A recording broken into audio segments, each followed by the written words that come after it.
جناب سیدنا ابو بکر صدیق رضی اللہ تعالیٰ عنہ فرماتے ہیں، یہ بات میں اس لیے بتا رہا ہوں کیونکہ آج کے دور میں یہ فتنہ مسجدوں کے منبروں سے بڑی تیزی سے پھیلایا جا رہا ہے اور ہماری عوام کو بہت تیزی سے گمراہ کیا جا رہا ہے، کیونکہ نبی کی آل کی محبت دل میں ہوتی ہے تو بنو امیہ کے ٹکڑوں پر پلنے والوں کو اس سے تکلیف ہوتی ہے۔ تو یہ بات میں اس لیے بتانا چاہتا ہوں کہ دنیا سنے کہ صحابہ حضرت علی کے بارے میں کیا خیال رکھتے تھے۔ جناب سیدنا ابو بکر صدیق گھر میں ام المومنین حضرت عائشہ صدیقہ بھی ہیں۔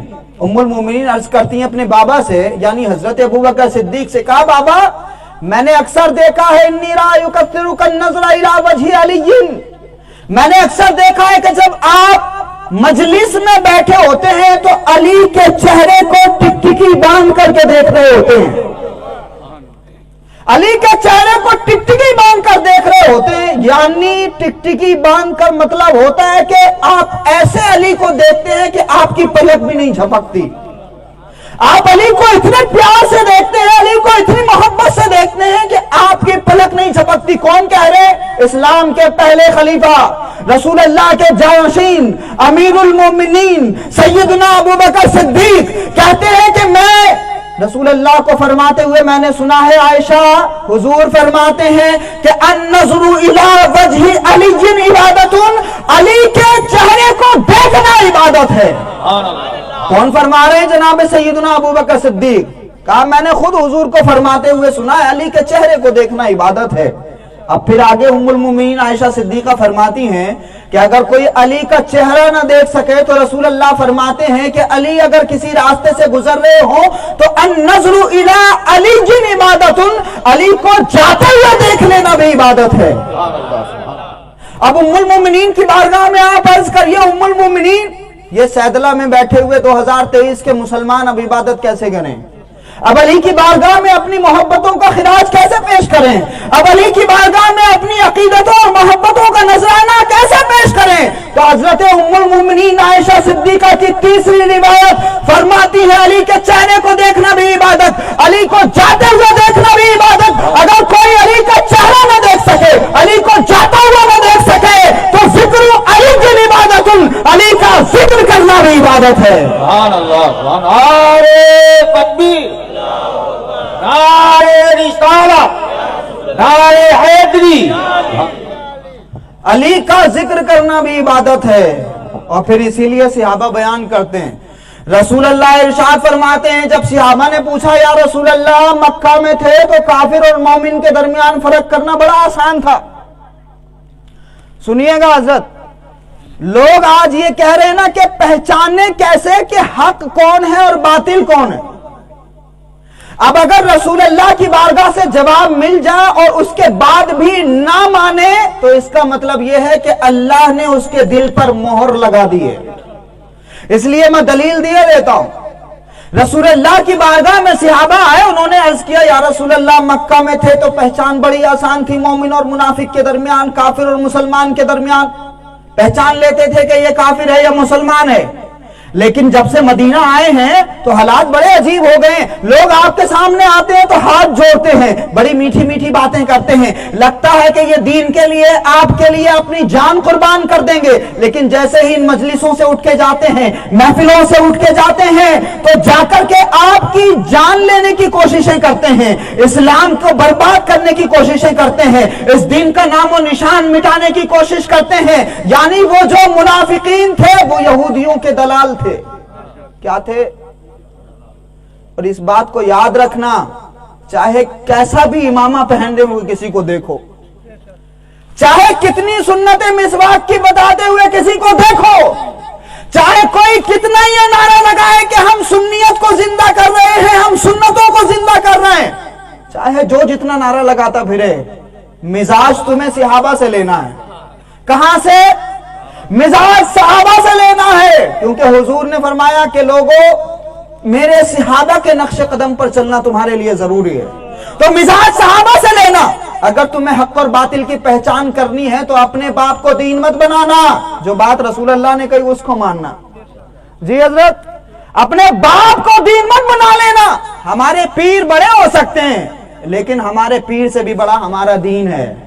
ہمارے پیر بہت بڑے ہو سکتے ہیں لیکن پیر سے بڑا رسول اللہ کا فرمان ہے۔ تو جب صحابہ حاضر ہوئے، کہا یا رسول اللہ پہچان بڑی مشکل ہو گئی ہے، یہ منافقین آتے ہیں، آ کر کے آپ کی بارگاہ میں بیٹھتے ہیں، ہاتھ جوڑتے ہیں، آپ کی بڑی مدد کرنے کی باتیں کرتے ہیں، اللہ کی باتیں بہت زیادہ کرتے ہیں، نمازوں کی باتیں بہت زیادہ کرتے ہیں، لیکن جب جاتے ہیں تو آپ کو مارنے کی سازشیں کرتے ہیں، ہم کو نقصان پہنچانے کی، اب کیسے پہچانے؟ جی یہی سوال ہے بھائی آج کے دور میں کہ کیسے پہچانے۔ اب سنو، رسول اللہ سے جب صحابہ نے عرض کیا یا رسول اللہ پہچانے کیسے، تو آقا علیہ الصلوۃ والسلام فرماتے ہیں کہ میرے صحابہ، اگر تمہیں مومن اور منافق کی پہچان نہ ہو تو اس کے سامنے علی کا ذکر کر دینا، اگر چہرہ کھل جائے تو سمجھنا مسلمان ہے، چہرہ مرجھا جائے تو سمجھنا منافق ہے، چہرہ مرجھا جائے تو سمجھنا منافق ہے۔ محمد علی کی ذات کا عرفان وہ محمد سے لیتے تھے اور صحابہ ایک لمحے میں ساری حقیقت جان لیتے تھے۔ رسالت کے زمانے میں صحابہ کا یہ طریقہ تھا، علی کے نام سے منافق کی پہچان کیا کرتے تھے، منافق کو علی کے نام سے پہچان لیتے تھے۔ اب حضرت ابو سعید خدری کہتے ہیں، وہ کہتے ہیں کہ ہم اپنی اولادوں کو علی کی محبت سکھایا کرتے تھے۔ جی اگر کوئی علی کا نام لے تو وہ رافضی ہے، تو اگر تمہارے فتووں میں دم ہے تو کہو رسول اللہ کا صحابی ابو سعید خدری رافضی۔ اگر تمہارے اندر ہمت ہے تو اس روایت کو بیان کرنے والے سیدنا ابو بکر صدیق کے بارے میں ہمت ہے تو کہو کہ حضرت ابو بکر صدیق اتنے پیار کا اظہار کرتے ہیں تو معاذ اللہ وہ رافضی۔ اگر علی سے محبت کرنا رافضیت ہے تو صحابہ کے اس جملے پر کیا کہو گے کہ صحابہ بیان کرتے ہیں کنا نعرف المنافقین ببغضہم علیہ کنا نعرف المؤمنین بحبہم علیہ، کہ ہم علی کے بغض سے منافق کی پہچان کرتے تھے اور علی کی محبت سے مومن کی پہچان کرتے تھے۔ سبحان اللہ۔ صرف یہ ضروری تو نہیں آگ سے جل جائے بشر، بغض حیدر بھی کلیجوں کو جلا دیتا ہے۔ جی یہ بات یاد رکھیے گا کہ بغیر حب علی مدعا نہیں ملتا، عبادتوں کا بھی ہرگز صلہ نہیں ملتا۔ سمجھ رہے ہیں آپ؟ عبادتوں کا بھی ہرگز صلہ نہیں ملتا۔ اور یہ بات یاد رکھیے کہ جسے علی نہیں ملتے اسے خدا نہیں ملتا۔ اور یہ بات میں اپنی طرف سے نہیں کہہ رہا ہوں، یہ بات جب رسول اللہ نے ارشاد فرمائی تو تمام صحابہ کا عمل یہ تھا کہ صحابہ علی کی محبت اپنی اولادوں کو سکھایا کرتے تھے، صحابہ لوگوں کو پہچانا کرتے تھے۔ اگر دیکھتے کہ کسی کے دل میں علی کی محبت نہیں ہے، علی کا نام لینے سے اس کا چہرہ بگڑ جاتا ہے تو اس کا ڈی این اے ٹیسٹ ہو جاتا ہے، کیونکہ حضور نے فرمایا تھا کہ علی تم سے مومن بغض نہیں رکھ سکتا اور منافق تم سے محبت نہیں کر سکتا۔ یہ منافقت تو اندر کی بیماری ہے، لیکن علی بھی ایک ایسا پیرامیٹر ہے کہ اگر ذکر کر دیا جائے تو اندر کی بیماری چہرے پہ دکھائی دینے لگتی ہے۔ دنیا میں کوئی ایسی ٹیکنالوجی نہیں بنی کہ دل میں کیا چل رہا ہے وہ مشین بتا سکے، لیکن علی کا نام آج بھی 1400 سال بعد ایسا ہے کہ 1400 سال بعد 2023 کے کسی منافق کو پہچاننا ہو تو علی کا ذکر کرو، چہرہ فوراً مرجھا جائے گا۔ اس لیے اپنی پہچانیں الگ الگ بنانے کی ضرورت نہیں ہے۔ اگر کوئی الگ پہچان بنانے کی کوشش کرے، الگ پہچان بنانے کی بات کرے تو سمجھو کہ وہ رسول اللہ کے فرمان سے دور لے کر کے جا رہا ہے، علی کی بارگاہ سے آپ کو اٹھانے کی کوشش کر رہا ہے۔ اگر کوئی کہے کہ جی اس کی بات کرو، اس کی بات کرو، یہ نعرہ لگاؤ، وہ نعرہ لگاؤ، تبھی تمہیں حق اور باطل کی پہچان ہوگی، نہیں تو نعرہ مت لگانا کسی اور کا، کیونکہ مسلک پتا چلے گا جب خون کی بات ہو ہم تو علی کے ساتھ ہیں، تم کس کے ساتھ ہو۔ نعرہ تکبیر، نعرہ رسالت۔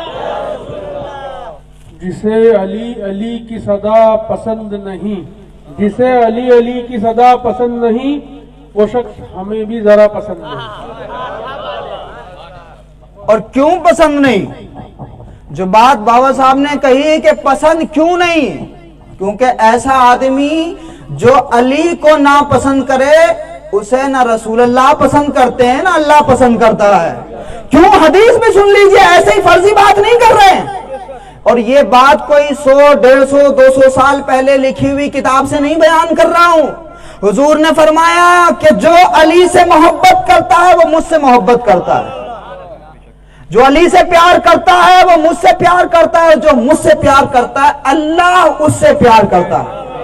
جملے پہ ذرا غور کریے کہ جو علی سے محبت کرتا ہے نبی اس سے پیار کرتے ہیں, اور جس سے نبی پیار کرتے ہیں اللہ رب العزت بھی اس کو محبوب بنا لیتا ہے.